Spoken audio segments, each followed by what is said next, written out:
Құрметті Түркістан облысының тұрғындары, тұрақты жұмыс іздеп жүрсіз бе? Баспанаңыз жоқ па? Әлде жер жаңалап, мекен ауыстырғыңыз келе ме?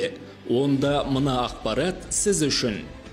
Түркістан облысында ағымдағы жылдың 12-14 наурыз аралығында солтүстік өңірлерге қоныс аудару жәрмеңкесі өтеді. Жәрмеңкеде солтүстік өңірлердің ірі жұмыс берушілері бос жұмыс орындарын ұсынады.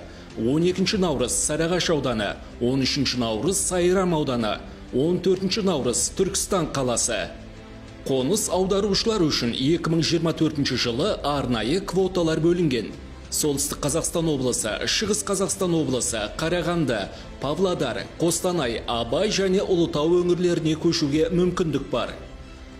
Қоныс аударған азаматтарға мемлекет тарапынан тиісті қолдаулар көрсетіледі. Бір реттік қаржылай көмек беріледі. Жәрмеңкеге қатысып, өз таңдауыңызды жасаңыз.